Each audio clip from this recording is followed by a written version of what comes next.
Now let us discuss question number 11, students. Why will a sheet of paper fall slower than one that is crumpled into a ball?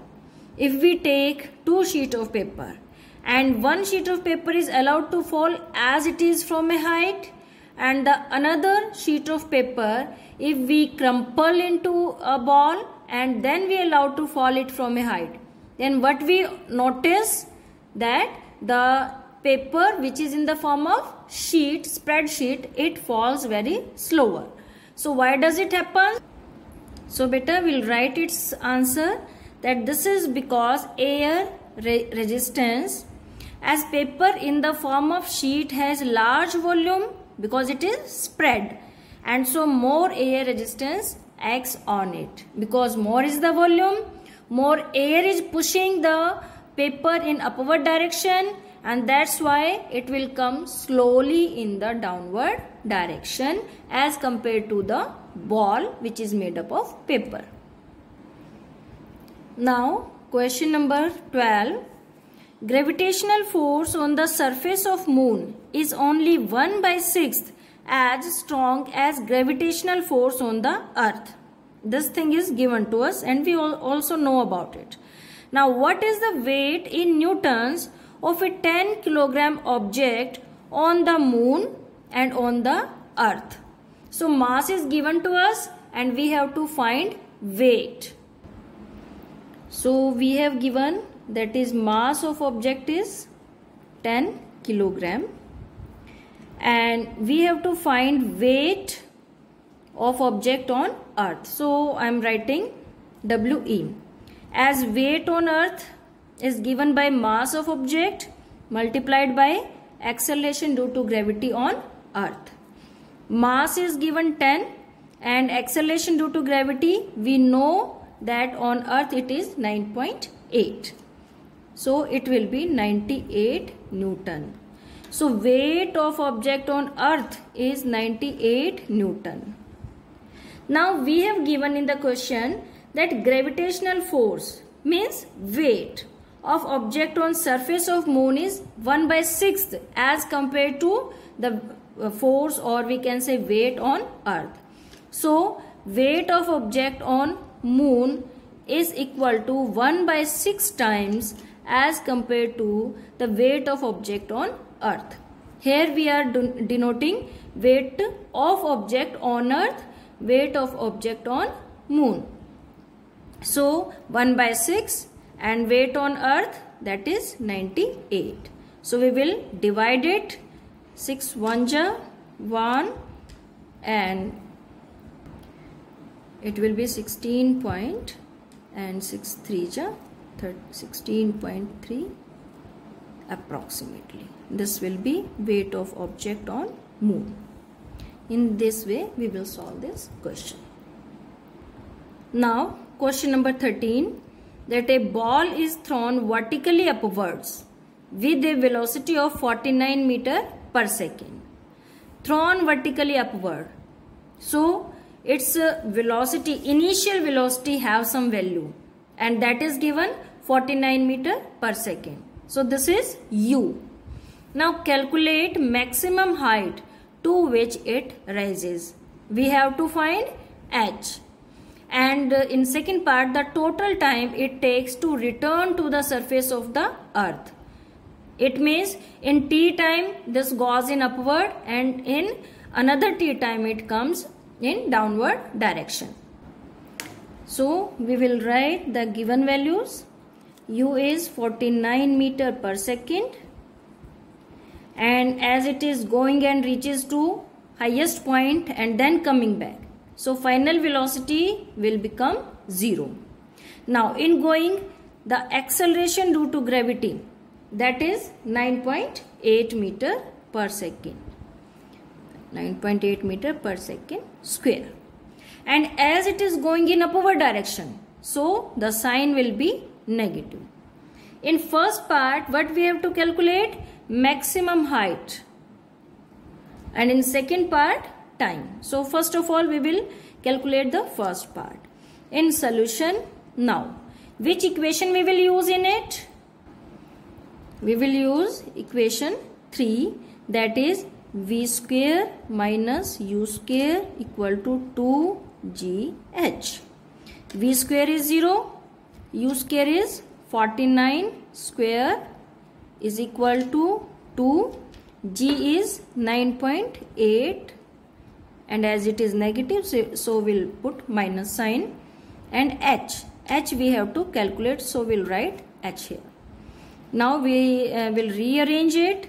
Minus will be cancelled with this minus, and h is equal to this 49 square divided by 2 into 9.8. Then we will solve it. We'll find its square and then divide with this quantity, and then we will get the result, that is 122.5 meter. You can do calculations easily. So this is our first part. In second part, we have to find that total time, means in t time. Suppose this object have been thrown from this point, and in t time it have reached to this maximum point, and it stops for a moment there, and then it comes back. So in t time it goes, and in t times it comes back. So if we find this t time, then we will double that time. In this way we can find total time in coming back. For finding t, which equation we will use? Yes, equation first, that is v equal to u plus gt, and here u is v is 0, u is 49, g is minus 9.8 and into t. Therefore t, this will be 49 is equal to 9.8 t, because when we bring it this side, this minus will become plus. So t, this t is equal to 49 divided by 9.8, and we get t is equal to 5 seconds. So t is 5 seconds, and so total time will be 5 plus 5. 5 plus 5 is equal to 10 seconds, because 5 seconds in going and 5 seconds in coming back. Now question number 14. A stone is released from the top of tower of height 19.6 meter. Calculate its final velocity just before touching the ground. So in this question we have given a stone, and we have given the height of the tower is 19.6 meters. So we'll write h equal to 19.6 meter. This thing is given to us.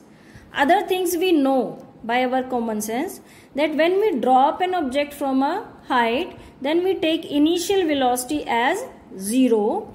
Final we have to find. Okay.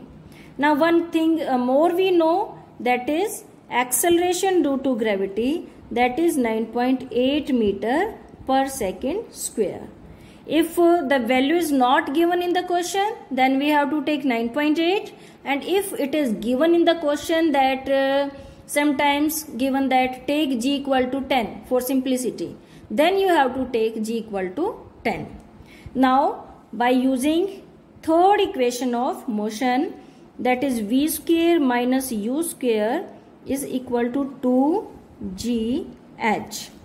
In this case we have taken g equal to plus, means the sign is positive, because object is falling from a height. So in this case the object is going in downward direction, and the force due to gravitation is also acting in downward direction. That's why g is taken as positive.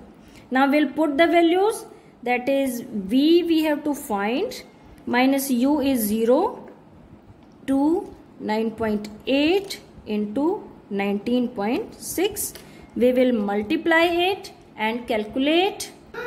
So when we multiply this 2 with 9.8, we get 19.6 into 19.6. We can solve it like this. It is 19.6 square, and here is v square. So we get v equal to 19.6 meter per second. So this will be the final velocity of the ball. Now question number 15. A stone is thrown vertically upward with an initial velocity of 40 meter per second. Now in this case, given that taking g is equal to 10 meter per second square. So we have given initial velocity, that is u equal to 40 meter per second, g equal to 10 meter per second square, and thrown vertically upward. So g sign will be taken as negative. Find the maximum height reached by the stone. So we have to find h. What is net displacement and the total distance covered by the stone? So we'll write the given values, that is u equal to 40, g equal to we have given, that's why we have taken 10, and it is going in upward, so minus. We know that it will be 0. After reaching the maximum point, it will become stationary for a single moment, and we have to find the maximum height, because we are considering a situation that the stone is going in upward direction and then it reaches here and stops for a while. So we are considering this much situation only. We are not bothering that after being at rest and it will come back here to the ground. We are concerned with this situation only. That's why final is 0. Now solution, because we have to find maximum height. So using third equation, v square minus u square is equal to 2gh. V square 0, u square 40 square equal to 2, g is minus 10, and h we have to calculate. It's just like 14th question. So we will solve it. It will be 40 square 1600 is equal to 2 into 10 into h. This will be cancelled to say 80. So our maximum height is 80 meter. So this is the first part. Now another thing, total displacement have been asked. Displacement when it reaches to the ground back. So what happens? Actually it goes, stops for a moment and then comes back. So it reaches to the same point from where it have started, and in that case displacement will be 0. And total distance of the journey, this also have been asked.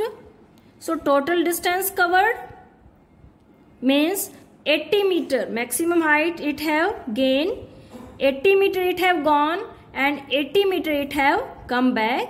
So total distance will be 2 into 80, that is equal to 160 meter. Now question number 16, that calculate the force of gravitation between the earth and the sun, given that the mass of earth is 6 into 10 is to power 24 kilogram and that of sun is 2 into 10 is to power 30 kilogram. The average distance between the two is 1.5 into 10 is to power 11 meter. So this is simply a formula based questions. We'll write the values. So these are the given values. We have written ME means mass of earth, 6 into 10 is to power 24, MS mass of sun, and D means distance between both. Then we'll write the formula. F is equal to G ME MS divided by D square. Then we'll put the values. Actually the calculations will take time and it's not difficult. Simply the calculation takes time. 2 into 10 is to power 30 and then divided by 1.5 into 10 is to power 11 square. Sometimes students forget to write square here.